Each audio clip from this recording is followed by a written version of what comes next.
Assalamualaikum Ustaz. Waalaikumsalam warahmatullahi wabarakatuh. Sehat Ustaz? Alhamdulillah. Alhamdulillah. Kita mulai Ustaz ya. Ya, Kayaknya udah 7 orang ini masuk sambil menunggu bapak-bapak yang lain ya. Saya buka pesan saya. Bismillahirrahmanirrahim. Assalamualaikum warahmatullahi wabarakatuh. Waalaikumsalam warahmatullahi wabarakatuh. Assalatu wassalamu ala asrafil anbiya'i wa mursalin wa ala alihi wa sahbihi ajma'in. Allahumma shalli ala sayyidina Muhammad wa ala sayyidina Muhammad amma ba'du. Alhamdulillah, segala puji dan syukur kita panjatkan kepada Allah SWT, yang mana pada pagi hari ini kita masih diberi nikmat iman, Islam dan kesehatan, sehingga bisa berkumpul kembali di kajian via Zoom ini dalam rangka thalibul ilmi. Salam berikan salam kita panjatkan ke junjungan Nabi besar kita, Nabi Allah, Nabi Muhammad Sallallahu Alaihi Wasallam. Semoga kita nantinya akan mendapatkan syafaat beliau di akhirat nanti. Amin, Allahumma amin. Yang saya hormati Tuan Guru kita Ustaz Siddiq, alhamdulillah sudah hadir. Yang saya hormati bapak-bapak, ibu-ibu, para jemaah yang selalu istiqomah untuk mengaji setiap paginya ya. Baik, pagi hari ini kita membahas masalah kitab IPS ya, Islam, Politik dan Spiritual. Sebelum kita mulai kaji kita pada pagi hari ini, ada baiknya kita membacakan basmalah. Bismillahirrahmanirrahim. Kepada Al-Ustaz, waktu kami persilakan. Kepada Ustaz. Ya, baik. Terima kasih Bang Bakar. Ya, A'udzubillahi minasyaitonirrajim. Bismillahirrahmanirrahim. Assalamualaikum warahmatullahi wabarakatuh. Waalaikumsalam warahmatullahi wabarakatuh. Alhamdulillahilladzi arsala rasulahu bil huda wad dinil haqq liyudhhirahu 'ala ad-dini kullih wa kafa billahi shahida. Asyhadu an la ilaha illallah wahdahu la syarika lah wa asyhadu anna Muhammadan 'abduhu wa rasuluhu alladzi la nabiyya ba'dah. Rabbi shrah li sadri wa yassir li amri wahlul 'uqdatam min lisani yafqahu qawli, amma ba'd. Para ustaz sekalian yang dirahmati Allah Subhanahu wa taala, senantiasa kita mengucap syukur kehadiran Allah Subhanahu wa taala. Pagi ini Allah masih memberikan kesempatan kepada kita untuk melaksanakan thalabul ilmi sebagaimana kita laksanakan pada tiap pagi Kamis ya. Mudah-mudahan kita bisa istiqomah dalam menjalankannya dan menjadi amal soleh bagi kita semua. Amin ya rabbal alamin. Salawat beriring salam senantiasa tercurah kehadiran junjungan kita Rasulullah Muhammad sallallahu alaihi wasallam. Allahumma salli wa sallim wa barik alaih. Semoga salawat yang senantiasa kita haturkan kepada beliau, kelak beliau berkenan mengakui kita sebagai umatnya dan memberikan syafaatnya kepada kita semua. Amin ya rabbal alamin. Bapak-bapak sekalian yang dirahmati Allah Subhanahu wa taala, pagi ini kita akan lanjutkan ya pembahasan kita terkait dengan kaidah ya, kaidah melakukan perbuatan atau kaidah amaliyah. Jadi setelah kita membahas terkait dengan motivasi dalam melakukan perbuatan, juga kita sudah membahas terkait dengan menentukan nilai yang ingin dicapai dari sebuah perbuatan. Maka yang tidak kalah pentingnya adalah memahami ya kaidah amaliyah ya, atau kaidah-kaidah yang harus terwujud atau yang harus kita gunakan ketika kita melakukan sebuah perbuatan.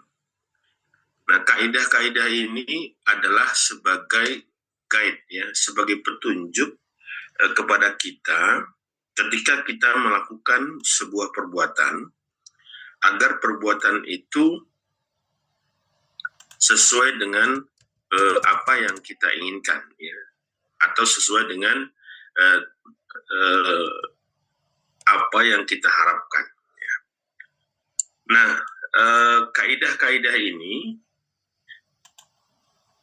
diantaranya yang pertama adalah mabni ala al-fikr, ya. Jadi harus dibangun berdasarkan pemikiran dan kesadaran. Ini kaidah pertama, bahwa setiap aktivitas perbuatan kita itu harus dibangun berdasarkan pemikiran, ya, atau kesadaran. Makanya di dalam Islam, ya, terkait dengan pemikiran dan kesadaran ini adalah perkara yang mutlak agar sebuah perbuatan itu bisa dinilai, ya, atau diberikan ganjaran, atau akan dihisab, ya, oleh Allah Subhanahu wa Ta'ala. Yang kedua, kaidahnya adalah min ajli ghoyah muayyanah, atau untuk mencapai tujuan tertentu.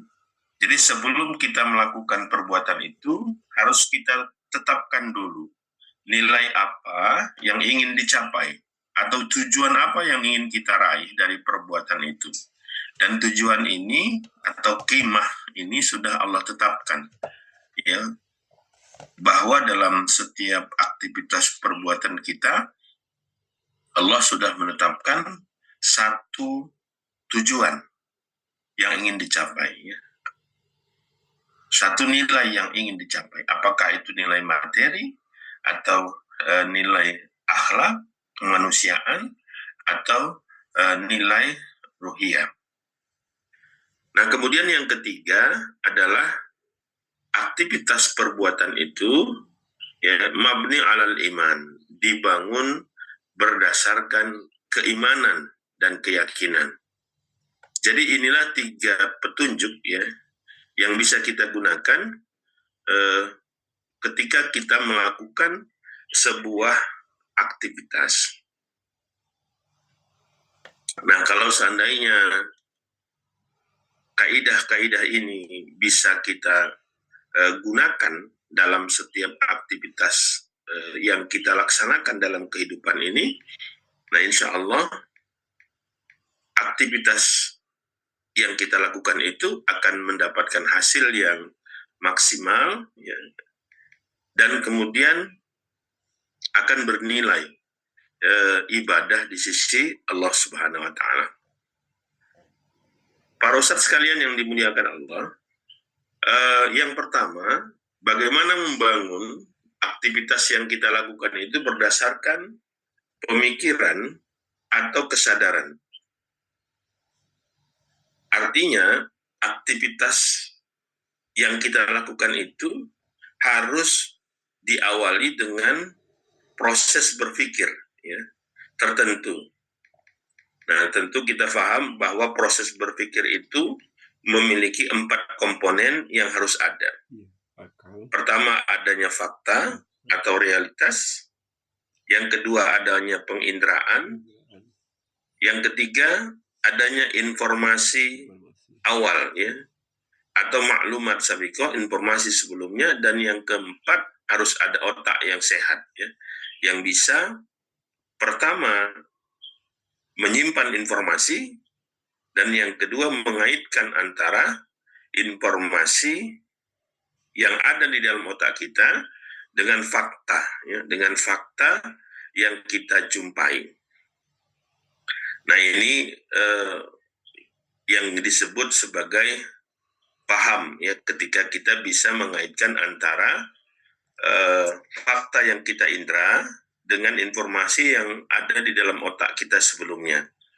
Nah, dengan pemahaman inilah kita akan menentukan, akan membuat sebuah kesimpulan apakah aktivitas itu akan kita lakukan atau tidak kita lakukan. Makanya harusnya setiap aktivitas itu jangan sampai kita laksanakan tanpa terlebih dahulu melakukan proses berpikir, ya, terhadap fakta atau realitas yang ada tadi. Misal, nah, adapun langkah-langkah yang bisa kita lakukan ya dalam menilai sebuah fakta itu, kemudian melakukan sebuah proses berpikir hingga sampai pada satu kesimpulan apakah aktivitas itu harus kita lakukan. Maka langkah-langkah yang bisa kita gunakan, pertama, ketika kita melihat adanya fakta, ya, nah kita harus definisikan, harus memilah apakah dorongan untuk melakukan perbuatan itu bersumber dari naluri, ya, atau kebutuhan jasmani, ya, di mana ini harus kita rasakan, ya, harus kita bisa definisikan bahwa dorongan ini, keinginan ini, apakah sumbernya itu naluri, karena nanti akan berbeda efeknya, ya, apakah dari kebutuhan jasmani. Nah, yang kedua, ketika kita merasakan dan mengindra, apakah ini kebutuhan jasmani atau kebutuhan naluri yang ingin dipenuhi, ya, maka kita juga akan bisa mendefinisikan, ya, dengan apa pemenuhan itu bisa kita lakukan, ya. Apakah dia itu kalau lahirnya dorongan itu dari kebutuhan jasmani, maka yang kita butuhkan itu adalah alat-alat pemuas yang bersifat kebendaan, ya. Misalnya muncul rasa lapar, ya, dalam diri kita, ya. Nah, keinginan ini menuntut kita untuk makan, ya. Bahwa rasa lapar ini muncul, ya, dari kebutuhan jasmani, di mana ketika tubuh kita itu kekurangan energi karena aktivitas yang kita lakukan itu banyak menguras energi misalnya, maka muncullah rasa lapar dan keinginan untuk makan. Nah, ketika kita bisa definisikan, maka bahwa ini adalah dorongan dari kebutuhan jasmani, dan kemudian kita harus melakukan aktivitas yang namanya makan, ya. Karena dari proses berpikir yang kita lakukan, ya, faktanya itu kita merasakan rasa lapar. Nah, untuk memenuhinya tentunya dibutuhkan makanan, ya. Nah, kemudian yang ketiga, ya, berdasarkan informasi atau maklumat sabiqah yang ada di dalam otak kita, ya, maka dorongan untuk melakukan perbuatan tersebut itu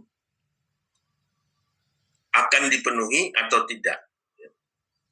Maka maklumat yang harus ada di dalam benak kita, ya, di dalam otak kita harus tersimpan maklumat yang pertama yang dibutuhkan adalah informasi mengenai hukum syara atau hukum-hukum Allah yang menyangkut setiap perbuatan yang akan dilakukan, ya, untuk memenuhi dorongan naluri tadi, ya, atau untuk memenuhi kebutuhan jasmani tadi.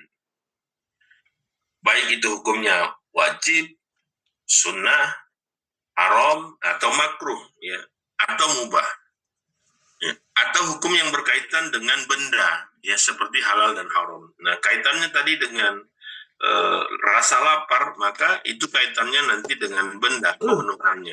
Maka yang perlu kita pahami, informasi yang harus ada di dalam otak kita adalah hukum-hukum yang terkait dengan makanan tadi. Apakah makanan itu adalah makanan yang halal atau makanan yang haram, ya. Nah, informasi mengenai nilai itu yang kedua, ya, yang ditetapkan oleh Allah terhadap masing-masing perbuatan yang hendak diwujudkan, ya, oleh tiap muslim, ya. Jadi setelah kita memahami hukum syara terkait dengan perbuatan, kita juga harus memahami nilai apa atau qimah apa atau tujuan apa yang Allah tetapkan untuk diraih dari aktivitas itu. Gitu ya. Maka misalnya nilai yang ingin diraih itu adalah nilai materi. Ya. Jadi rasa lapar itu ketika itu menuntut untuk dipenuhi, maka yang ingin diraih itu bukan nilai spiritual, bukan nilai kemanusiaan, ya, tapi yang ingin diraih itu adalah nilai materi. Ya, harapannya ketika kita sudah makan, maka akan terasa kenyang dan itu akan berpengaruh kepada tubuh kita, ya. Maka memang yang ingin diraih itu adalah tadi rasa kenyang tadi, ya, rasa sehat tadi, ya, atau rasa bugar misalnya setelah kita mengkonsumsi makanan. Ya. Inilah nilai yang ditetapkan oleh Allah Subhanahu Wa Taala yang ingin kita raih dari aktivitas makan yang kita lakukan. Nah, para ustadz sekalian yang dimuliakan Allah, jadi dengan adanya otak yang sehat, maka keempat komponen tersebut, ya, dari mulai fakta, kemudian penginderaan, dan maklumat sabiq atau informasi awal, ini dapat dihubungkan, ya, dapat kemudian dilakukan proses berpikir sehingga sampai pada satu kesimpulan, ya, apakah aktivitas itu, ya, harus segera dilakukan atau bagaimana kemudian melakukan aktivitas tersebut. Nah, jadi kesimpulan berpikir inilah yang harusnya menjadi landasan, ya. Apakah aktivitas tadi harus dilakukan atau tidak? Nah, jadi setelah kita melalui proses berpikir, ya, maka kita akan mendapatkan sebuah kesimpulan. Pertama, apakah aktivitas itu akan kita lakukan atau tidak? Juga dari aktivitas berpikir itu kita bisa menentukan tujuan apa yang ingin diraih. Apakah dia bersifat kebendaan, atau bersifat akhlak, atau sifatnya kemanusiaan, atau spiritualitas. Jadi kalau misalnya nilai itu sudah Allah tetapkan untuk setiap perbuatan, maka kita akan mendapatkan sebuah kesimpulan dari proses berpikir yang kita lakukan bahwa nilai yang ingin kita raih dari aktivitas itu adalah nilai tertentu, ya, apakah dia nilai materi yang bersifat kebendaan. Kalau makan tadi, rasa lapar tadi, itu tentunya yang ingin kita raih adalah nilai materi atau sifatnya kebendaan, bukan akhlak, bukan kemanusiaan atau spiritual. Nah, setelah itu kesimpulan berpikir ini juga yang akan menentukan, ya, bagaimana seharusnya aktivitas yang kita lakukan itu, ya, bisa dilaksanakan atau bisa direalisasikan sehingga bisa memenuhi tujuan yang ingin kita capai tadi, ya. Nah, di sini nanti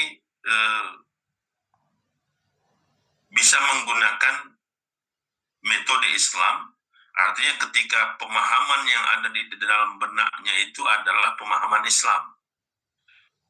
Bisa juga dengan metode kapitalisme. Kalau pemahaman yang ada di dalam benaknya, yang dia lakukan proses berpikir terhadapnya, itu adalah pemahaman kapitalisme. Atau sebaliknya, ya, sosialisme. Nah, misalnya, kesimpulan ini nanti akan berbeda bergantung dari pemahaman seseorang, ya, yang ada di dalam benaknya. Apakah dia memiliki pemahaman Islam, pemikiran Islam yang ada di dalam benaknya, atau pemikiran kapitalisme atau sekularisme, atau juga sosialisme, komunisme, ya. Dari proses berpikir ini nanti akan memunculkan kesimpulan yang mungkin akan berbeda tindakan atau aktivitas yang dilakukan. Nah, para ustadz sekalian yang dimuliakan Allah, Nah, sedangkan kaidah yang kedua, bahwa perbuatan tersebut harus dikerjakan untuk mencapai tujuan tertentu. Ya. Qimahnya itu harus kita tentukan. Ya. Ini kaidah yang kedua, bahwa dalam setiap aktivitas yang kita lakukan itu ya harus kita tetapkan apa tujuan yang ingin kita capai. Ya. Nah, diantaranya tadi ya, apakah kita ingin mendapatkan nilai materi atau qimah madiyah, atau nilai akhlak, ya qimah akhlakiyah, atau qimah insaniyah, atau nilai kemanusiaan, atau yang keempat nilai spiritual atau qimah ruhiyah. Maka ini penting ya, agar kita bisa mengukur apakah aktivitas itu berhasil atau tidak. Ya. Apakah kemudian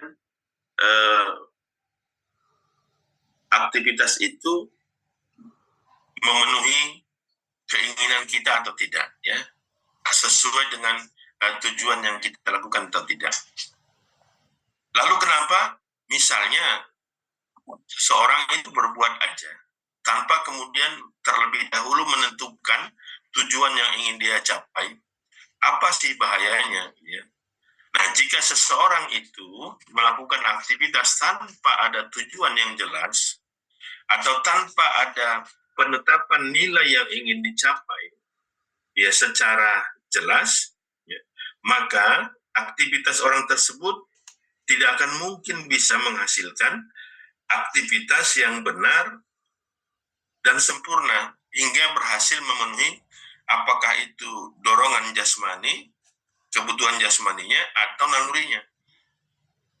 Ya, jadi dia tidak akan bisa melakukan aktivitas itu dengan benar dan sempurna. Ya. Karena tidak ada ukuran. Kalau sebenarnya nilai itu tidak ditetapkan. Ya. Nah, akibatnya, ya, meskipun seseorang telah melakukan aktivitasnya berkali-kali, apakah itu untuk memenuhi dorongan naluri atau kebutuhan jasmaninya, namun orang tersebut tidak akan pernah menemukan kepuasan batin. Ya. Tidak akan pernah dia menemukan ketentraman hati, ya. Atau juga tidak akan konsisten dalam melakukan aktivitasnya. Nah, maka ini penting untuk menetapkan terlebih dahulu dalam setiap aktivitas perbuatan kita satu nilai. Dan satu aktivitas itu harus satu nilai. Ya, tidak bisa kemudian dalam satu aktivitas itu kita menginginkan keempat-empat nilai. Ya. Dan Allah sudah menetapkan setiap aktivitas itu yang ingin diraih itu adalah satu nilai. Nah, misalnya aktivitas ibadah, sholat, puasa, haji, zakat misalnya. Ini yang ingin diraih adalah nilai spiritualitas gitu. Bukan nilai materi gitu. Walaupun mungkin dalam aktivitas puasa itu ya, itu bisa kemudian mendapatkan nilai materi berupa kesehatan gitu. Karena ada hadis ya, Rasulullah SAW bersabda, puasalah kamu maka kamu akan merasakan sehat. Artinya kesehatan atau nilai materi yang didapatkan itu bukan tujuan, tetapi yang ingin dicapai dari aktivitas ibadah, dari berpuasa itu adalah kedekatan dengan Allah Subhanahu Wa Taala, ya, ketenangan, ya, keberkahan. Ya. Jadi nilai yang ingin dicapai itu adalah nilai spiritualitas, bukan nilai materi. Ya, termasuk misalnya sholat. Ya. Nah, sholat itu mungkin bisa mendatangkan kesehatan, ya, karena memang dari gerakan-gerakan sholat itu ada hal-hal kebaikan bagi tubuh ya seseorang yang akan dia dapatkan dari aktivitas sholat tadi. Dari penelitian misalnya aktivitas sujud itu ya, itu bisa kemudian mengalirkan darah sampai ke otak misalnya kalau sujudnya benar ya. Dan tomak ninah misalnya. Dan ini bisa kemudian menimbulkan kesehatan bagi orang-orang yang melakukan sholat tadi. Tapi bukan nilai itu yang ingin dicapai. Termasuk misalnya seorang pedagang yang jujur. Misalnya. Karena Allah sudah menetapkan bahwa dari aktivitas jual beli itu yang ingin dicapai, nilai yang ingin diwujudkan itu adalah nilai materi. Yaitu apa? Berupa keuntungan. Kalaupun misalnya ada nilai-nilai yang lain yang dia dapatkan, apakah nilai akhlakiyahnya, ya, kemudian juga misalnya ketika dia sesuaikan dengan hukum-hukum syara, itu dia mendapatkan nilai ruhiyahnya misalnya. Tapi tidak itu tujuan dari aktivitas yang jual beli yang dilakukan gitu. Allah sudah tetapkan bahwa di dalam aktivitas jual beli itu yang diinginkan adalah, yang ingin dicapai adalah nilai materi, ya, bukan nilai yang lain. Nah, jadi akibatnya meskipun seseorang telah melakukan aktivitasnya berkali-kali, ya, untuk memenuhi dorongan kebutuhan jasmani atau nalurinya, namun orang tersebut tidak akan merasakan tidak pernah menemukan kepuasan batin, ya, ketentraman hati dan konsisten dalam melaksanakannya. Ketika dia tidak menetapkan tujuan apa yang ingin dia raih dari aktivitas itu. Maka ini juga perkara penting yang harus kita perhatikan dalam melakukan aktivitas perbuatan. Nah, ini kaidah yang kedua. Nah, kemudian kaidah yang ketiga, ya, dalam melakukan aktivitas perbuatan itu harus dibangun berlandaskan kepada keimanan. Ya. Keimanan yang dimaksud di sini adalah keimanan kepada bahwa Allah Maha tahu atas apa yang dikerjakannya, baik lahir maupun batin. Jadi keimanan itu adalah kesadaran hubungan kita dengan Allah, ya, ketika melakukan aktivitas itu, ya. Artinya ketika setiap aktivitas itu kita bangun berlandaskan keimanan, ya, maka ini akan menyadarkan kita bahwa kita tidak bisa melakukan aktivitas itu dengan main-main, ya. Atau kemudian melakukan pelanggaran terhadap hukum-hukum Allah, pelanggaran terhadap aturan-aturan Allah. Apakah itu kita meninggalkan kewajiban atau kemudian melanggar atau melakukan keharuman yang dilarang oleh Allah Subhanahu wa taala. Nah, ini akan muncul ketika kita memiliki keyakinan bahwa Allah Maha tahu. Ya, tidak ada satupun yang lepas dari pengawasan Allah Subhanahu wa taala. Jadi ketika kita melakukan perbuatan itu berlandaskan kepada keimanan, ya, kita nggak main-main. Karena Allah tahu apa yang kita perbuat, baik itu secara zahir maupun batin. Kita akan senantiasa menyesuaikan terkait dengan perintah dan larangan Allah. Nah, begitu juga misalnya ketika seseorang meyakini, mengimani adanya yaumul hisab di akhirat kelak. Maka ini akan menyadarkan kita ketika kita melakukan aktivitas, ya, maka kita akan memperhitungkan, ya, dengan cermat dari sisi hukumnya aktivitas itu apakah aktivitas yang dihalalkan atau yang diharamkan. Atau juga kita akan memperhatikan kaidah sababiyahnya, ya, hukum sebab akibat, ya, dari keberhasilan aktivitas yang kita lakukan. Apakah memang aktivitas yang kita lakukan ini sudah diperhitungkan tingkat keberhasilannya, gitu. Dan ini tentunya berada di wilayah yang kita kuasai. Ya. Nah, misalnya tadi makan, ya.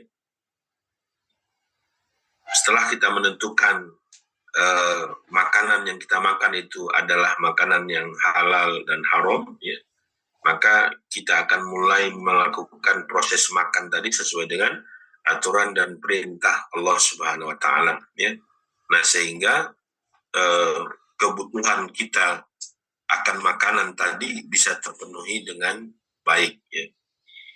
Ya, dengan munculnya rasa kenyang, ya, rasa nyaman, rasa sehat dan lain sebagainya ketika kita sudah mengkonsumsi makanan tadi. Nah, kemudian keimanan seseorang bahwa Allah adalah zat yang maha mewakili seluruh urusan makhluknya akan menyadarkan seseorang bahwa sebelum melakukan perbuatan dia akan bertawakal kepada Allah, ya, atau menyerahkan urusannya kepada Allah, di mana dia meyakini Allah Maha Tahu terhadap segala apa yang terjadi, baik itu yang telah terjadi, sedang terjadi, dan akan terjadi pada dirinya, ya. Nah, setelah dia meyakini dan bertawakal kepada Allah, maka kemudian langkah berikutnya dia akan melakukan aktivitas itu, ya, sesuai dengan kaidah sebab akibat tadi, ya. Yang ini tentunya berada di wilayah yang dia kuasai. Nah, contoh misalnya kita lihat, ya, bagaimana kemudian Rasulullah SAW, ya, dan para sahabat itu ketika diperintahkan untuk berjihad. Nah, kenapa ketika kemudian kita sudah membangunnya dengan kaidah-kaidah ini tadi, maka akan menghasilkan sebuah perbuatan, ya, yang kemudian bisa diukur keberhasilannya. Jika misal, ya, ada kegagalan dalam merealisasikan tujuan tadi, ya, dirasa misalnya aktivitas yang dilakukan ini ternyata tidak sesuai dengan tujuan yang kita inginkan, ya, maka setelah kita melakukan atau menggunakan kaidah-kaidah ini, maka kita akan berlapang dada, karena segala sesuatu yang bisa kita lakukan, segala upaya yang bisa kita persiapkan demi keberhasilan aktivitas itu sudah kita upayakan, ya. Maka ketika dia gagal, maka kita akan lapang dada, ya, dan kemudian melakukan koreksi. Apa kira-kira sebab-sebab kegagalan dari aktivitas yang kita lakukan itu, kenapa tidak bisa mencapai tujuan yang kita inginkan misalnya. Mungkin ada kurangnya, ya, mungkin harus ada yang diperbaiki dan lain sebagainya. Hingga kita tidak putus asa, gitu.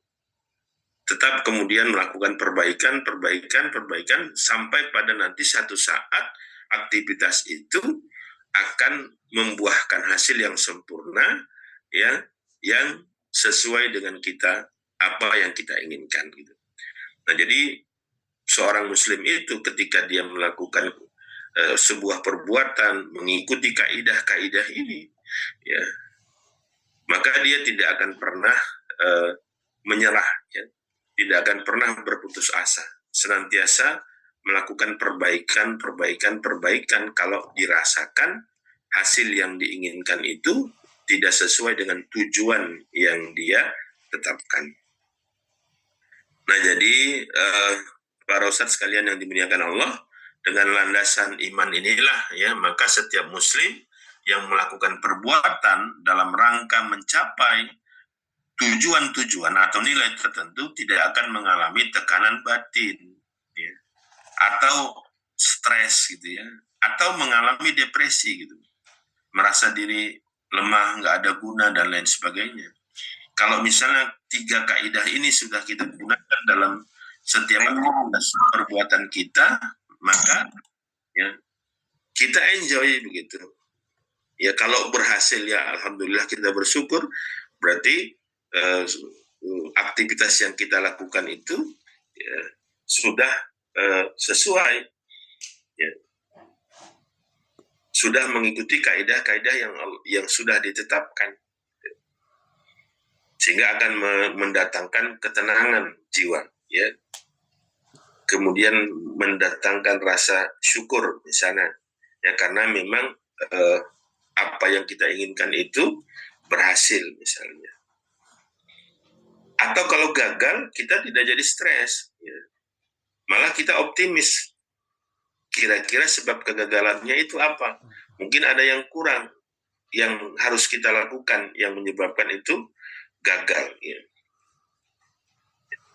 Nah, kalau gagal, kita tidak depresi, tidak putus asa, tapi kemudian malah bersemangat untuk melakukan perubahan bagaimana supaya aktivitas itu mendapatkan keberhasilan sesuai dengan nilai yang sudah kita tetapkan. Nah, jadi ketiga kaidah inilah para ustadz semua yang dirahmati Allah yang telah mengantarkan kejayaan umat Islam dahulu, ya. Jadi umat Islam menjadi umat terbaik dahulu, ya. Para sahabat itu menggunakan tiga kaidah ini dalam setiap aktivitas yang mereka lakukan, ya. Meskipun pada waktu itu sarana transportasi, komunikasi, ya, ilmu pengetahuan dan teknologi tidak semaju seperti sekarang, namun para sahabat itu berhasil menguasai dunia.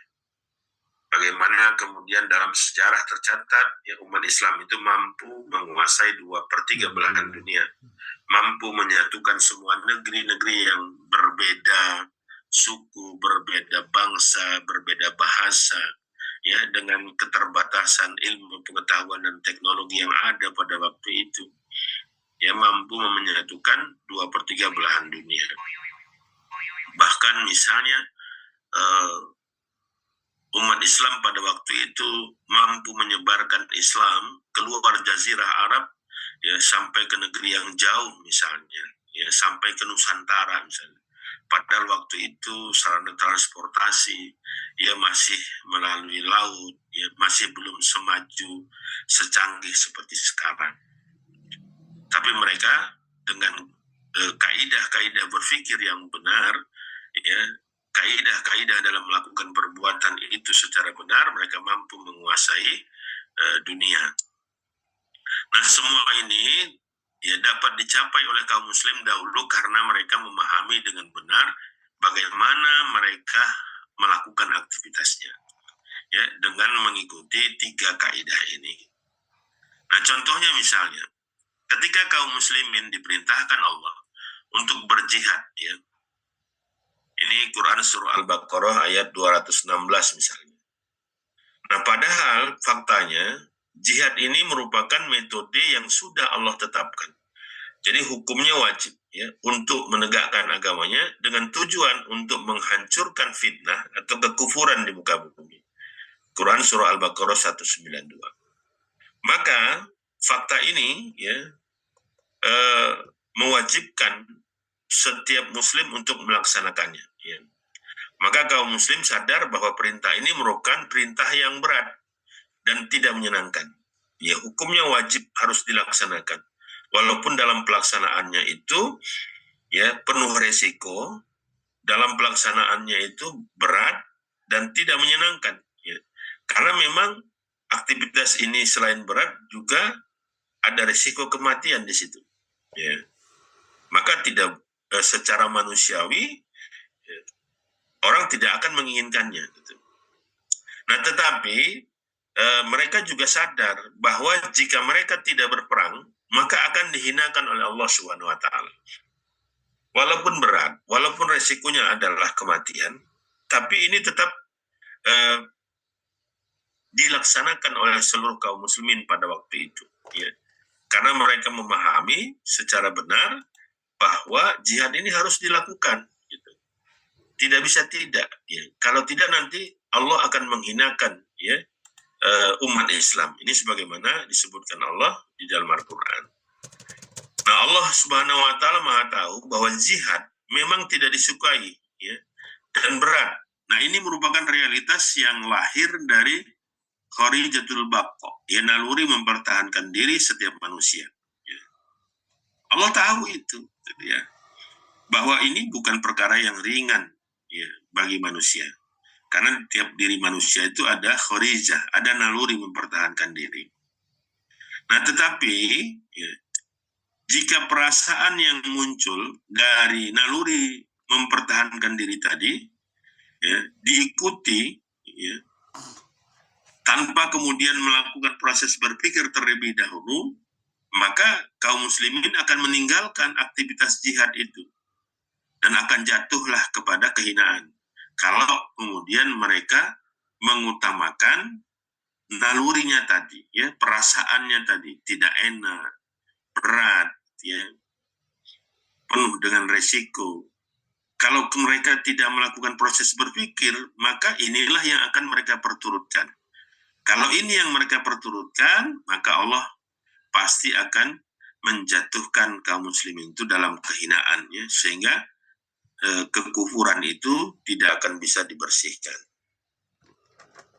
Nah, karena itu kemudian Allah Subhanahu wa taala memberikan penyadaran kepada kaum muslimin bahwa mereka ya tidak seharusnya dikendalikan oleh perasaan mereka, yaitu keberatan, tidak suka, benci pada peperangan, ya, karena antara lain dapat mengantarkan mereka pada kematian dan kerugian materi misalnya dan sebagainya, ya. Allah menyadarkan mereka bahwa justru dengan jihad itu akan menguntungkan mereka dan lebih baik bagi mereka jika mereka mengetahuinya. Jadi jihad itu tidak ada keburukannya sebenarnya, walaupun secara manusiawi tidak mengenakan, ya, secara manusiawi itu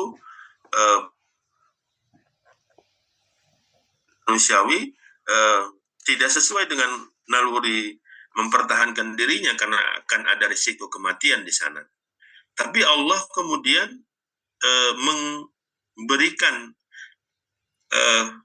penerangan kepada kaum muslimin bahwa justru jihad itu yang menguntungkan, gitu. Akan ada dua keuntungan bagi setiap kaum muslimin yang melaksanakan aktivitas jihad, ya. Pertama, kalau kemudian dia menang atau hiduplah setelah aktivitas jihad itu, pertama dia akan mendapatkan pahala yang besar, ya. Dan yang kedua, dia akan mendapatkan ghanimah, ya, harta rampasan perang. Tapi kalau seandainya kemudian mereka gugur di dalam medan jihad itu, maka mereka akan syahid, ya. Bahkan kemudian digambarkan oleh Allah, dikuatkan lagi, bahwa orang-orang yang mati syahid dalam perang, ya, dalam memperjuangkan agama Allah, Allah akan berikan imbalan surga, ya, masuk ke dalam surganya Allah tanpa hisab. Ya. Jadi orang-orang yang kemudian syahid dalam medan peperangan, ya, memperjuangkan agama Allah itu akan diberikan Allah imbalan ketika dia wafat, mati syahid, adalah masuk surga tanpa hisab. Nah, termasuk misalnya hadis Rasulullah SAW bahwa penghulu para syuhada itu adalah Hamzah bin Abdul Muthalib, dan seorang laki-laki yang menasihati penguasa, kemudian penguasa itu membunuhnya, ya, karena nasihat yang dia berikan. Maka muhasabah lil hukam itu, ya, harus dilakukan, gitu. Kalau tidak, kezoliman itu akan terus ada, gitu. Tapi kan muhasabah lil hukam, menasihati penguasa itu penuh dengan resiko, gitu. Penuh dengan resiko, ya. Bisa jadi hal-hal yang tidak baik itu kemudian menimpa, gitu. Dan ini tidak diinginkan sebenarnya sebagai manusia. Tidak ada manusia yang menginginkan keburukan bagi dirinya, gitu. Karena itu bagian dari khorijatul baqa'nya. Tapi ini harus dilakukan, gitu. Nah, Allah kemudian, Rasul menggambarkan bahwa seorang laki-laki yang menasihati penguasa, kemudian penguasa itu membunuhnya karena nasihat yang dia berikan, statusnya itu, ya, bukan hanya syahid, tetapi penghulu para syuhada. Otomatis dia akan mendapatkan kedudukan yang tinggi nanti di surganya Allah dan masuk ke dalam surganya Allah tanpa hisab.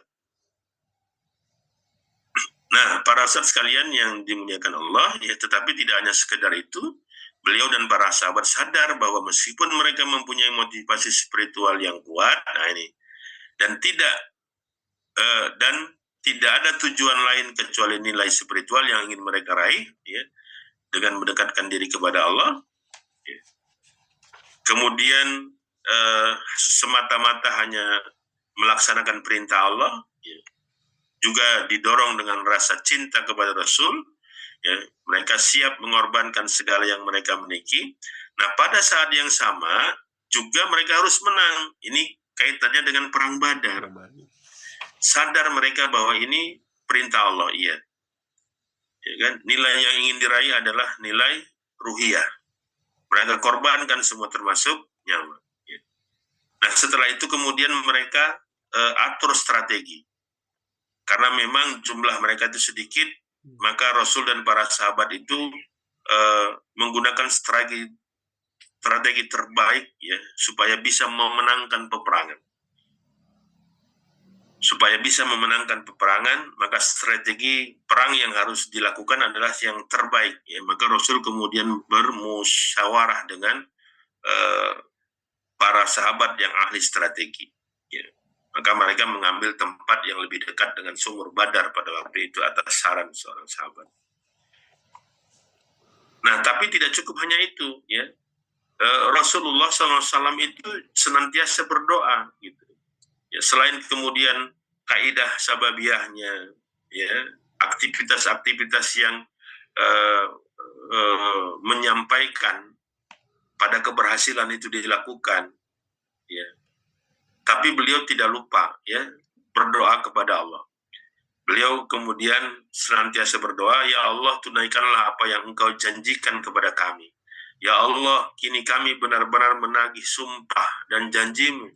Ya Allah, jika kelompok kecil ini dihancurkan, maka setelah itu Engkau tidak akan pernah disembah lagi di muka bumi ini. Inilah doa Rasulullah, ya, ketika menghadapi perang Badar. Artinya apa? Doa ini juga maksimal. Ya. Selain kemudian semua aktivitas itu dipersiapkan secara maksimal, tidak lupa kemudian Rasul itu berdoa kepada Allah karena keyakinan bahwa Allah itu maha kuasa atas segala sesuatu. Ya. Nah, jadi doa yang dipanjatkan oleh Rasul ini, ya, dengan suara yang keras, ya, sehingga menyentuh hati para sahabat. Ya. Ketika berdoa, surban Nabi jatuh, kemudian Abu Bakar menyatakan kepada beliau, cukup wahai Rasulullah, penagihanmu kepada Tuhanmu. Saya yakin demi zat yang jiwaku dalam genggamannya, pasti Allah akan menunaikan apa yang telah dijanjikannya kepadamu. Nah, inilah pemahaman yang benar Rasul dan para sahabat dalam menghadapi perang Badar yang diperintahkan oleh Allah Subhanahu wa Ta'ala untuk melaksanakannya. Ya. Jadi kaidah-kaidah yang tiga inilah yang menjadi guide, yang menjadi tuntunan, ya, dalam melakukan setiap aktivitas perbuatan yang kita lakukan, ya, agar perbuatan itu bisa berhasil, ya, secara maksimal dan akan membuahkan keberhasilan sesuai dengan nilai yang kita tetapkan, dan juga tidak akan menimbulkan stres atau kemudian putus asa ketika kita mengalami kegagalan.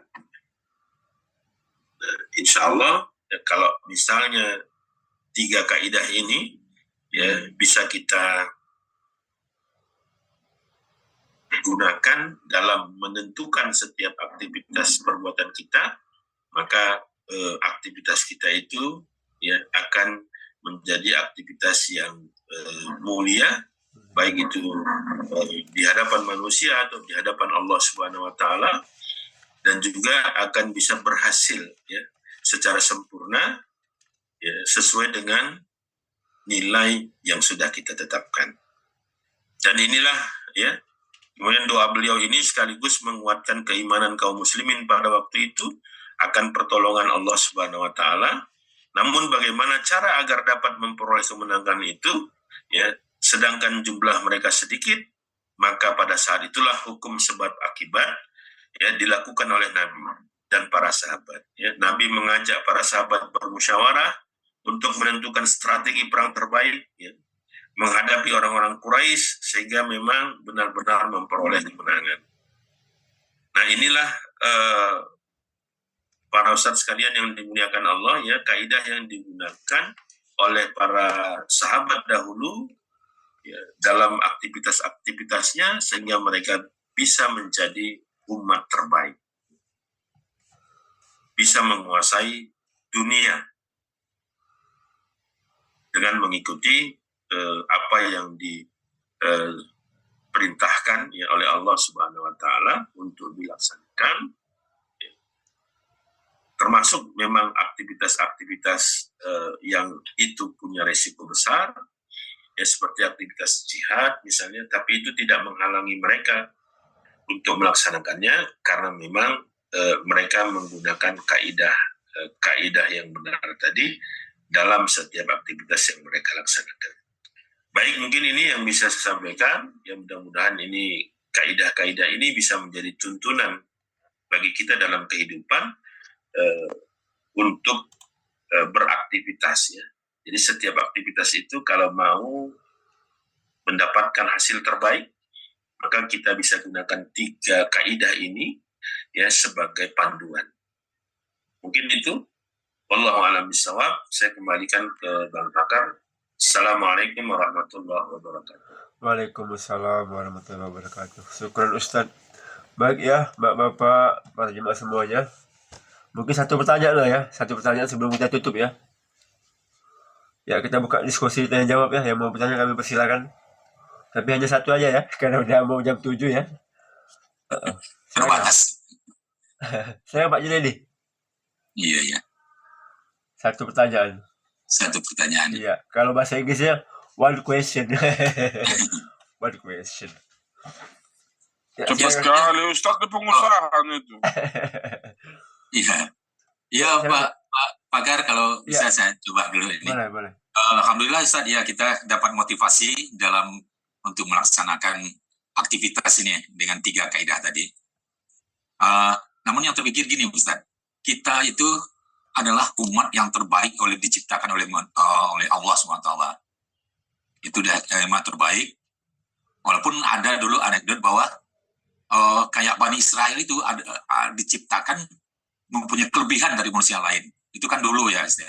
Tapi kan sekarang yang kita pegang itu adalah kitalah umat yang terbaik. Artinya pun yang Bani Israel itu juga dulu di atas rata-rata manusia yang lain diciptakan. Artinya sebetulnya terbantahkan dengan ayat Al-Quran surat apa itu ya, kita itu umat terbaik Ustaz ya. Nah, dalam kondisi realnya sekarang, kita itu umat Islam itu kan jauh sekali ketinggalan dari kaum ini, dari negara-negara lain yang notabene-nya bukan non-muslim, jauh sekali ketinggalan. Nah, kan kita nggak bisa melaksanakan, menerapkan yang tadi ada cukup dengan nilai berkuda atau dengan bisa itu kita bisa memenangkan. Nah, kondisi sekarang ini kan untuk memenangkan, menjadikan kita adalah umat yang terbaik dan bisa menguasai dunia, itu kan betul-betul kita harus menguasai semua. Harus punya teknologi, dalam perang harus punya kekuatan lebih kuat. Nah, ini kan kita umat ini kan udah jauh sekali ketinggalan untuk mencapai itu. Lihat aja lah kita rasakan aja lah sekarang kan. Mungkin dari sisi apapun kita umat Islam ini jauh ketinggalan. Mungkin kan sebetulnya tujuan untuk mencapai ini kan sesungguhnya adalah kita kan umat itu harus bisa menguasai dari semua lini, baik itu dari sisi ilmu, teknologi, terus kekuatan-kekuatan yang 3 tadi itu kan. Nah, ini kan yang mungkin sepertinya jauh sekali untuk kita bisa kuasai, untuk bisa mengalahkan kaum-kaum yang melebihi dari kekuatan kita sekarang. Nah, sebetulnya gimana Ustaz? Kira-kira tujuan hidup kita ini supaya apa yang diperintahkan Allah itu supaya kita menjadi umat yang biasa menguasai dunia dengan perintah-perintah Allah dan Allah. Ini kan sebetulnya harus dilakukan oleh semua umat kan Ustaz ya. Nah, kan ini kan semuanya tadi walaupun bagaimana Rasulullah pun berperang itu dia menggunakan strategi. Artinya inilah strategi ini yang belum kita capai ya. Strategi yang dibutuhkan untuk sekarang ini kan untuk bisa menguasai semua baik itu ya itu tadi Ustaz. Kira-kira motivasi yang lebih bisa untuk mencapai ini apa yang kira-kira bisa yang kita ambil ibrohnya nih Pak Ustaz? Ya. Baik, maka kita coba menggunakan 3 kaidah tadi ketika kita sudah melihat fakta yang ada ya, bahwa faktanya hari ini kita umat Islam itu bukan umat terbaik. Ini fakta, ya. Fakta yang bisa kita indra. Yes. Dan fakta juga bahwa Allah sebenarnya sudah menentukan, ya, sudah memberikan kabar kepada kita melalui Quran surah Al-Imran ayat 110 tadi, bahwa kuntum khaira ummatin, bahwa kita umat Islam itu adalah umat terbaik. Nah, kemudian dari fakta ini kita olah, ya, apakah ayat Quran yang salah? Karena kita mendapatkan 2 informasi ya yang berbeda. Quran mengatakan kita umat terbaik, kan gitu. Tapi di sisi lain, di saat yang sama, faktanya kita bukan umat terbaik, gitu. Ya kan? Nah, sekarang sebagai sebuah kesimpulan, ya, berarti ada yang salah di antara 2 ini, kan gitu. Karena ini bertentangan. Apakah ayat Qurannya yang salah? Atau kita umat Islamnya yang salah? Ada perkara-perkara yang kita lakukan yang harusnya kita menjadi umat terbaik, tapi hari ini kita tidak menjadi umat terbaik. Nah, tentunya proses berpikir ini harus kita lakukan hingga kita dapat satu kesimpulan. Apakah Al-Quran yang keliru atau memang umat Islam ini yang kemudian salah gitu, sehingga dia tidak lagi menjadi umat terbaik. Ada kesalahan-kesalahan yang dilakukan oleh umat Islam ini. Nah, tentunya kita sepakat bahwa Allah Subhanahu wa Ta'ala itu terlepas ya, dari sifat salah dan lupa. Gitu ya. Ayat Quran itu tidak mungkin salah, karena itu perkataan Allah yang maha benar. Gitu. Berarti apa? Berarti kesimpulannya, ada hal-hal yang hari ini kita lakukan sebagai umat Islam yang menjadikan kita itu tidak lagi menjadi umat terbaik, tetapi ya menjadi umat yang terbelakang hari ini. Dan memang benar, sulit kita bayangkan bagaimana kita bisa melawan Amerika Serikat misalnya, ya kan? Rasanya nggak mungkin dengan situasi dan kondisi kita hari ini. Ya, berat, memang iya berat. Logika berpikir kita nggak akan mungkin. Gimana kemudian kita bisa mengalahkan mereka? Ya dari sisi peralatan, tempur, ya kita masih beli mereka. Mereka stop suku cadangnya habis gitu ya. Ya. Belum lagi kekuatan tempurnya, ya kan? Amunisinya dan lain sebagainya itu jauh sekali kemudian kita itu di bawah kan gitu. Nah, mungkin tidak punya gambaran bagaimana kemudian mengalahkan mereka atau bagaimana kemudian kita bisa menguasai kembali dunia, ya, menjadi negara adidaya dunia, ya, sebagaimana yang sudah pernah terjadi, ya, pada abad-abad sebelumnya kan begitu. Nah, inilah kesimpulan kita dalam kondisi ini, bahwa ada perkara yang hari ini tidak kita laksanakan. Nah, pertanyaan perkara apa itu? Ya, yang dulunya dilakukan oleh pendahulu-pendahulu kita hingga mereka bisa menjadi umat terbaik, yang hari ini tidak lagi kita lakukan gitu. Ya, tidak lagi kita lakukan hingga kita menjadi umat yang terbelakang hari ini. Nah, ternyata memang kalau kita mau simpulkan ya bahwa di ayat itu Allah memberikan prasyarat ya, bahwa umat Islam itu akan menjadi umat terbaik kalau kemudian mereka melakukan tiga. Yang pertama, ta'muruna bil ma'ruf wa tanhauna 'anil munkar wa tu'minuna billah. Inilah tiga perkara yang dulu ya dilakukan oleh para sahabat, dilakukan oleh Rasul misalnya, dan para sahabat sebagai pencetusnya, kemudian dilanjutkan oleh para generasi-generasi terbaik umat ini, ya, generasi sahabat, tabi'in, dan seterusnya, hingga mereka mampu menguasai dunia, kan gitu. Nah ini yang kemudian tidak lagi ada apa, ya, kita meninggalkan Al-Quran sebagai tuntunan dalam kehidupan. Gitu. Jadi kata Rasulullah SAW, aku tinggalkan dua perkara kepada kalian, kalau kalian berpegang teguh pada keduanya, maka tidak akan tersesat selama-lamanya.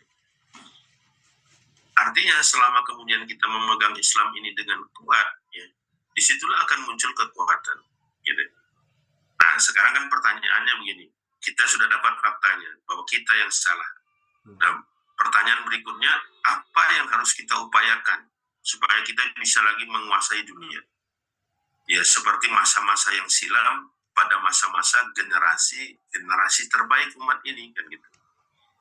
Sehingga Allah memberikan pujian umat Islam itu sebagai umat terbaik. Maka tidak ada yang bisa kita lakukan hari ini kalau kita ingin kembali menjadi umat terbaik, adalah kita melakukan apa yang dulu dilakukan oleh pendahulu kita, yaitu apa yang dilakukan oleh Rasul dan para sahabat. Ya, artinya kita mencontoh ya, aktivitas-aktivitas Rasul dan para sahabat pada waktu itu, ya, sehingga mereka sampai pada keberhasilan. Kalau kita mau gambarkan, ada thariqah dakwah yang dilakukan Rasul waktu itu. Ya. Jadi kalau mau kita gambarkan realitas yang ada hari ini, itu sama dengan realitas yang ada pada saat periode Makkah. Maka tahapan apa, aktivitas apa yang dilakukan oleh Rasul dan para sahabat di tahapan periode Makkah itu? Nah, tahapan itulah yang harus kita lakukan agar kita bisa sampai pada keberhasilan, ya, sebagaimana keberhasilan itu didapatkan oleh Rasul dan para sahabat. Jadi kita tidak lagi berpikir ya yang lain gitu. Kenapa? Yang pertama perintah Allah bahwa kita harus mengikuti Rasulullah SAW. Ya, laqad kana lakum fi Rasulillahi uswatun hasanah. Ya. Kemudian Allah dalam Al-Quran juga memerintahkan kita. Ya, kalau kemudian kita mencintai Allah, ya, maka ikuti Rasulullah SAW, kan gitu. Nah makanya ketika fakta ini kemudian kita indra, kemudian kita juga memahami fakta pada saat periode Makkah dari kitab-kitab sirah, ya, dari kitab-kitab yang ada, itu tidak berbeda. Maka upaya perubahan itu juga tidak berbeda. Dan kalau seandainya kita mau melakukan upaya perubahan sebagaimana Rasul dan para sahabat melakukan perubahan, insya Allah kita juga pasti akan mendapatkan keberhasilan itu. Gitu. Ya, pasti akan mendapatkan keberhasilan sebagaimana Rasul dan para sahabat mendapatkan keberhasilan. Ya. Nah paling tidak kalau kita mau teliti sirah itu, ada tiga tahapan yang kemudian dilakukan oleh Rasul. Ya. Dalam aktivitas dakwahnya melakukan perubahan itu. Ya.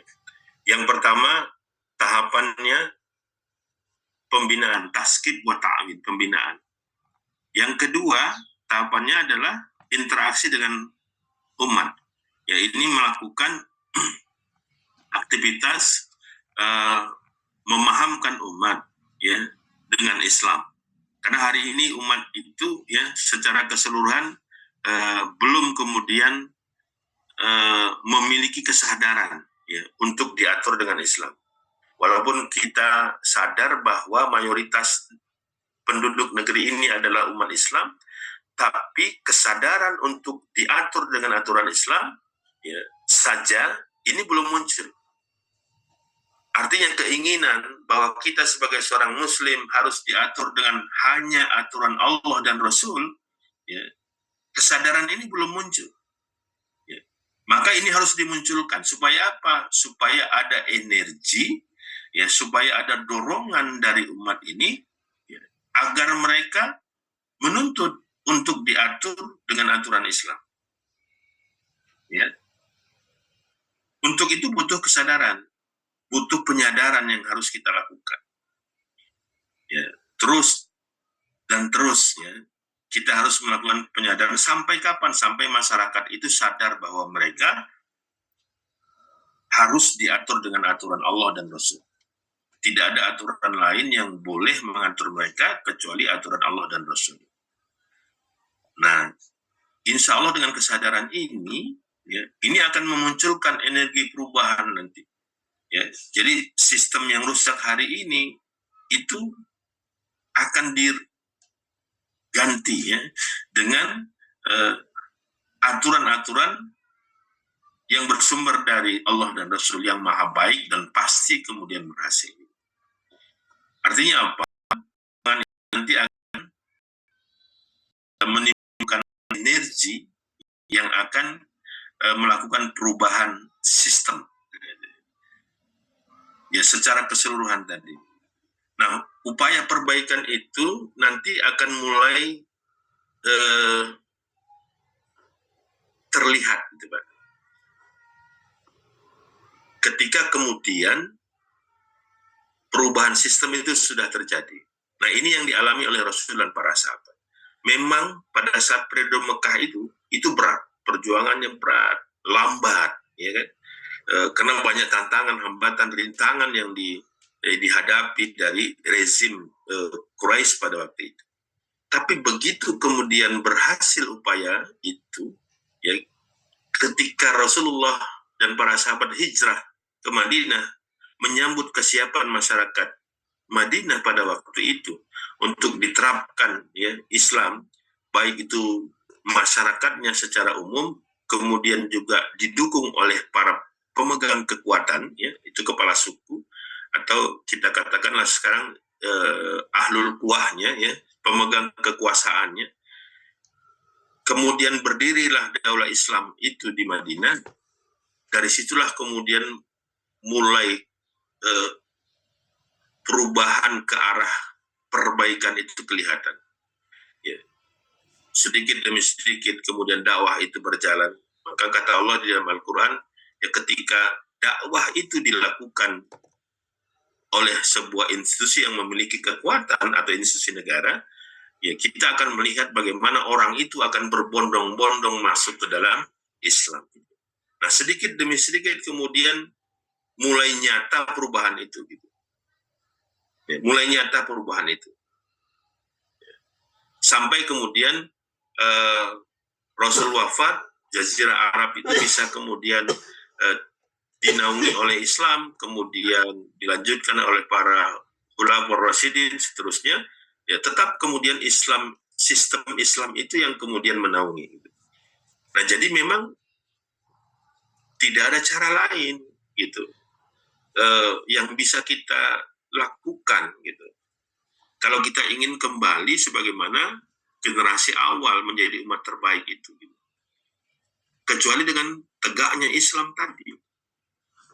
Karena ini yang digunakan oleh Rasul ketika beliau melakukan perubahan di Makkah pada waktu itu. Ya, tidak dengan yang lain. Nah, pilihannya kan ini. Kalau kemudian kita mempertahankan sistem yang ada, pasti, ya kan, tidak akan mungkin akan mendapatkan perubahan ke arah yang lebih baik.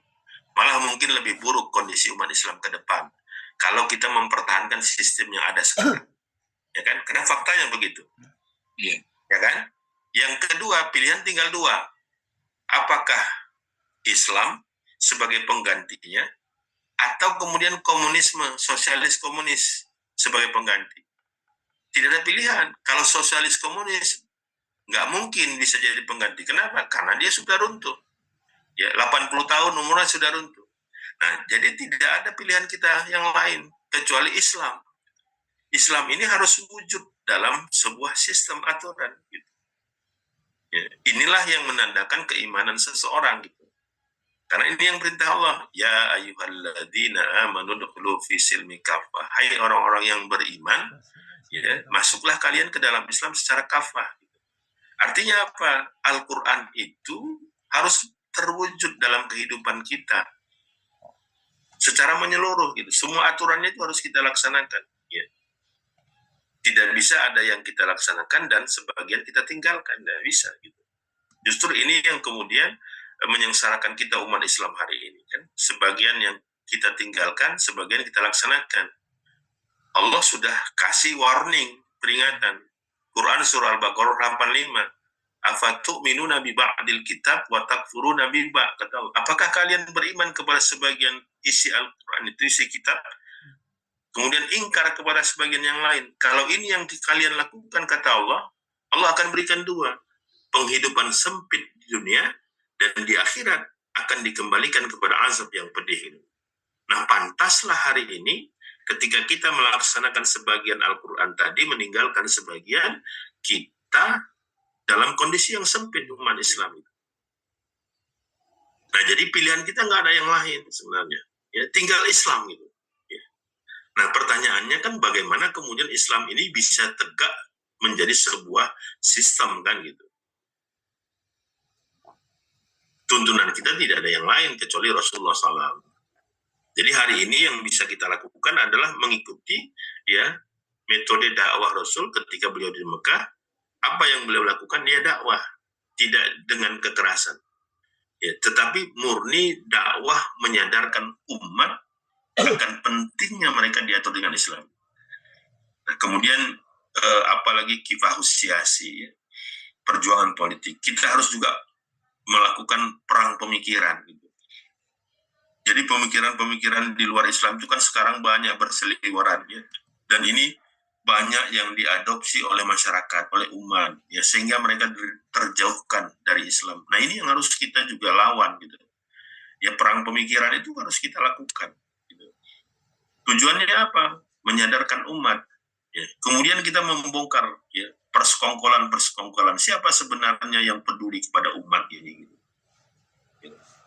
Apakah penguasa mereka? Apakah yang menjalankan sistem ini? Atau kemudian umat Islam yang ingin Islam itu ditegakkan. Supaya apa? Supaya hak-hak umat ini, ya, hak-hak masyarakat ini bisa tertunaikan. Gitu. Nah, jadi aktivitas-aktivitas yang dilakukan oleh Rasul dan para sahabat dalam dakwahnya itu, hari inilah juga yang harus kita lakukan.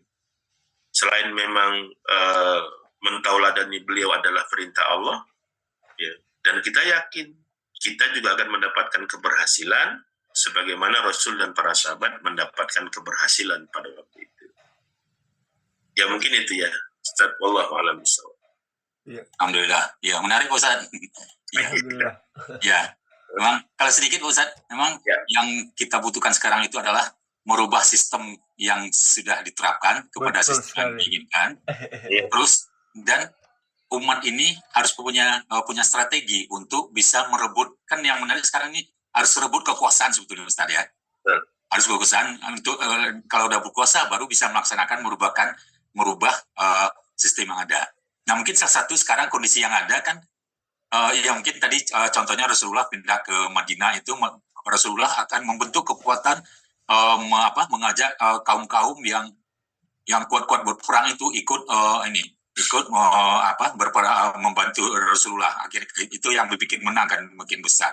Nah, kalau kondisi sekarang ini kan juga apakah nggak salah mungkin ada juga calon-calon pemimpin itu dia mendekat kepada penguasa. Sekarang partai yang sebetulnya kita juga nggak, dulu partai ini udah kita anggap partai yang inilah.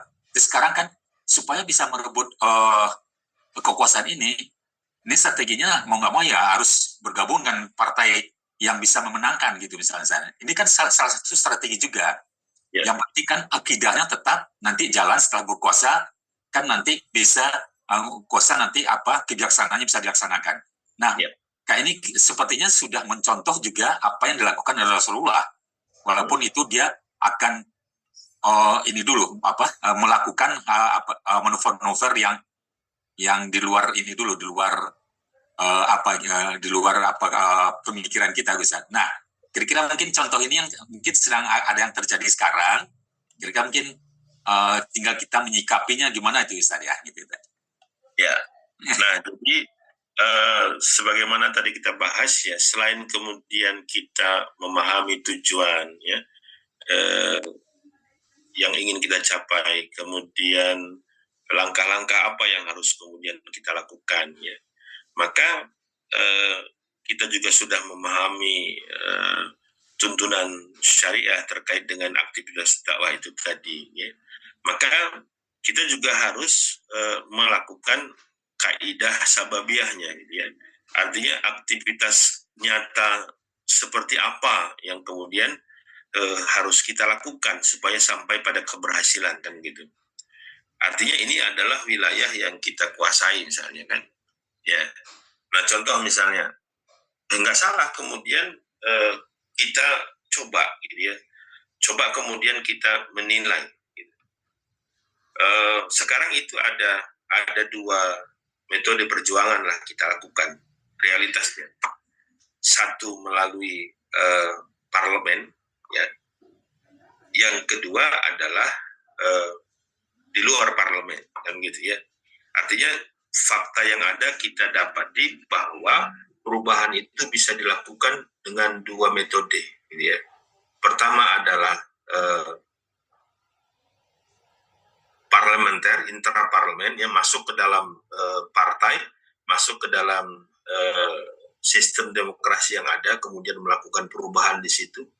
Yang kedua adalah perubahan ekstraparlementer. Gitu ya. Nah, tadi kita sudah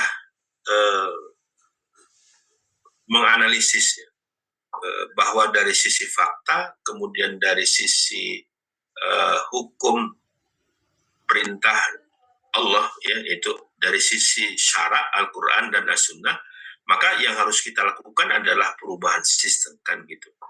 Nah, pertanyaannya kemudian dari dua metode ini ya, mana yang kemudian bisa membuahkan keberhasilan? Ya kan? Artinya dari kaidah sababiyahnya, dari sisi amaliyahnya, kita juga akan harus meneliti. Jangan sampai kita salah dalam memilih metode atau cara gitu ya.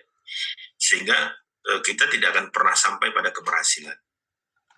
Nah, kalau kemudian tuntunan Islamnya bahwa kita harus menerapkan aturan Islam itu secara kafah, ya, artinya perubahan sistem itu harus kita lakukan sebagaimana yang Allah perintahkan. Nah, pertanyaannya kemudian bisakah ini berhasil ya, ketika kemudian kita memperjuangkannya ya, melalui partai politik. Nah, fakta yang ada, kita lihat sejarah ya, bahwa proses pemilihan itu sudah dilaksanakan oleh negeri ini berulang kali ya, dari mulai pemilu tahun 1955 ya kan, untuk memilih anggota-anggota parlemennya, terus kemudian sampai kemudian pemilu terakhir. Harapan itu sudah ada di awal pemilihan umum pertama, itu sudah ada harapan itu supaya Islam itu bisa tegak gitu ya. Kemudian ada yang mengatakan bagaimana kita mau melakukan perubahan kalau kita tidak masuk dalam sistem gitu. Ya kan? Nggak mungkin gitu. Bagaimana kita mau memenangkan pertandingan tapi kita tidak ikut bermain gitu, ya kan?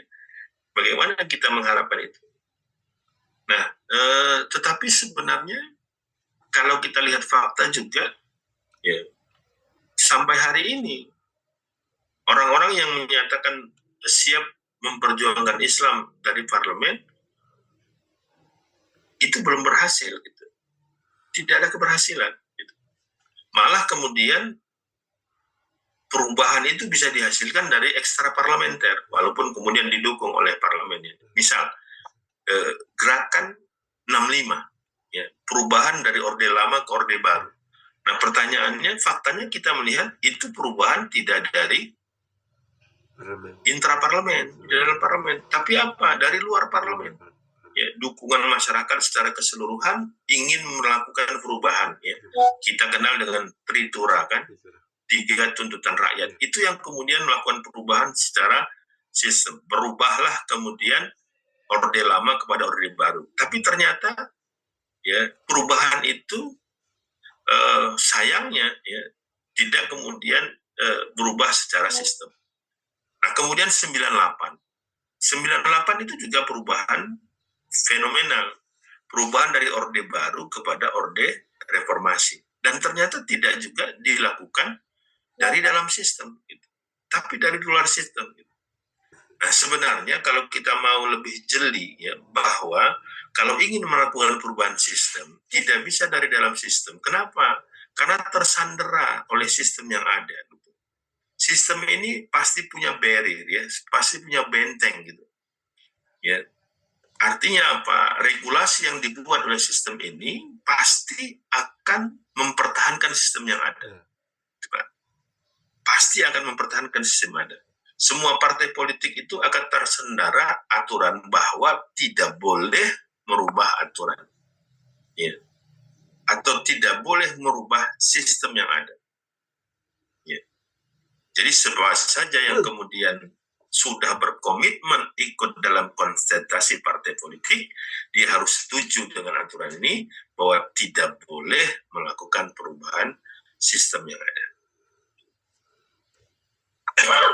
Ya, karena itulah undang-undangnya, aturannya yang dibuat. Nah, coba kita lihat lagi ke belakang. Ya. Rasulullah SAW juga ketika melakukan perubahan di Makkah tidak melalui sistem yang ada. Karena ini ada tawaran dari orang-orang Quraisy, kemudian beliau menolak. Ya. Melalui paman beliau, orang-orang Quraisy minta. Apa yang dia minta gitu? Mau jadi pimpinan, silakan. Ya. Kami akan jadikan dia sebagai pemimpin kami. Mau jadi orang yang paling kaya, kami akan berikan harta. Mau perempuan yang cantik, yang dikasih, yang akan kami pilih yang paling cantik dan akan kami nikahkan. Gitu. Tapi semua itu beliau tolak. Nah, beliau tolak semua. Ya. Beliau katakan, ya Ami, ya paman, seandainya mereka mampu meletakkan matahari di tangan kananku, rembulan di tangan kiriku, agar aku ya meninggalkan dakwah ini, maka aku tidak akan melaksanakannya. Ya, sampai kemudian Allah memenangkanku atau aku hancur karenanya. Jadi pilihan untuk berada di luar sistem itu, ya itu memang pilihan yang krusial gitu, ya kan? Karena beliau memang memahami tidak bisa kemudian melakukan perubahan itu kalau kita menginginkan perubahan sistem itu dari dalam sistem itu sendiri.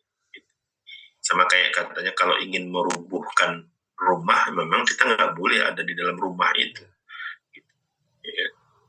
Karena yang mau kita robohkan rumahnya gitu. Nggak mungkin kita bisa melakukannya kalau kita ada di dalam. Dalam rumah. Tapi ya kita tidak juga menyalahkan. Ya. Hanya kita menggambarkan ya sebenarnya perjuangan yang sesungguhnya itu yang akan mendapatkan keberhasilan itu ya adalah memang ekstra parlementer gitu. Ya mungkin itu ya Pak. Wallahu a'lam bishawab. Syukur Ustaz.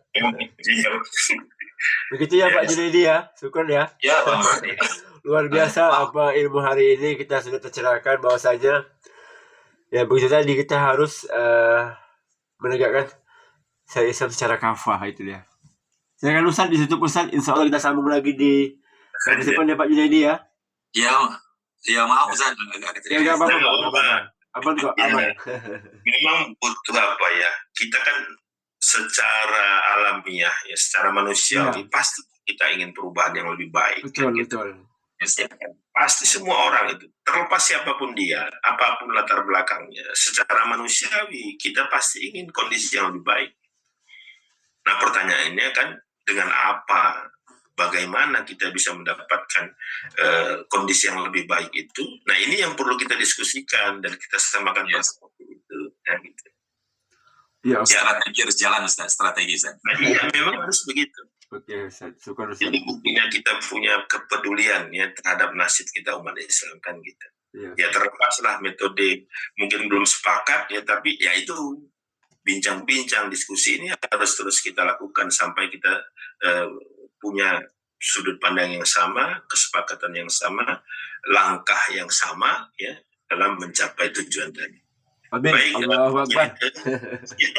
Dengan Ustaz ditutup Ustaz ya, udah apa? Tapi ada yang mau beraktivitas juga ya. Ya baik, mari kita berdoa sejenak ya, mudah-mudahan apa yang kita laksanakan ini bermanfaat. A'udzubillahi minasyaitonirrajim. Bismillahirrahmanirrahim. Alhamdulillahirabbil alamin. Wassalatu wassalamu ala asrafil anbiya'i wal mursalin wa ala alihi wa ashabihi ajma'in.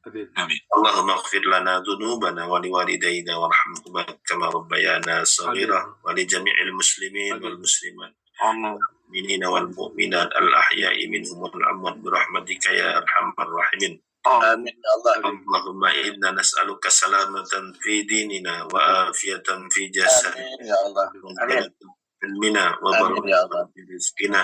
آمين يا الله. قبل الموت ورحمة الموت ومغفرة بعد الموت. آمين يا الله. آمين يا الله. آمين يا الله. آمين يا الله. ونجاة من النار والعفو عن الحساب.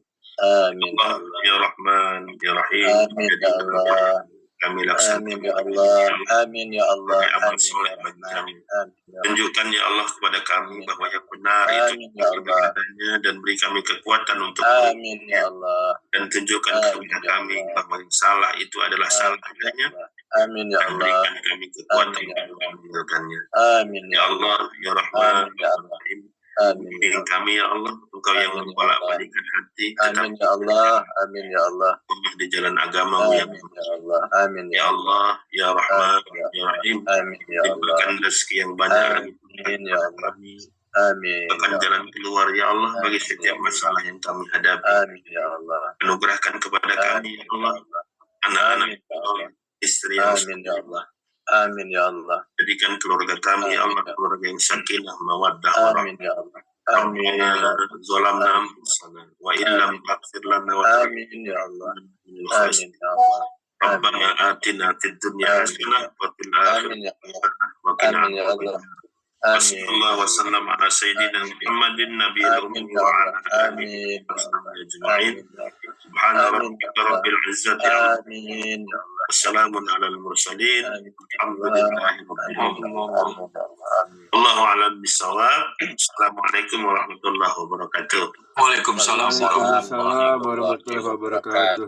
Syukur Ustaz, jazakallahu Ustaz atas ilmu waktu yang disampaikan, semoga bermanfaat untuk bapak-bapak yang hadir pada pagi hari ini. Semoga selalu diberi kesehatan, dimudahkan segala urusannya, dilancarkan segala rezekinya. Amin ya rabbal alamin. Baik bapak-bapak, ibu-ibu ya, kita tutup dengan membaca hamdalah. Alhamdulillah alamin. Alhamdulillah. Dan juga doa kita tulis. Subhanallah wa bihamdika asyhadu an la ilaha illa anta astaghfiruka wa atubu ilaik. Wabillahi taufiq wal hidayah. Wassalamualaikum warahmatullahi wabarakatuh.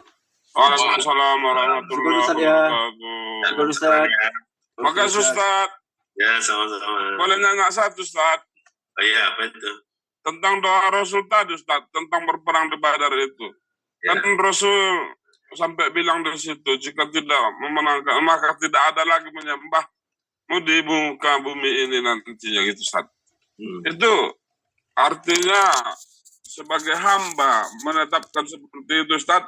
Kan sebenarnya kalau dibilang ya suka Allah, kalau mau menang mau enggak kan ya gitu Ustaz. Nah, itu menurut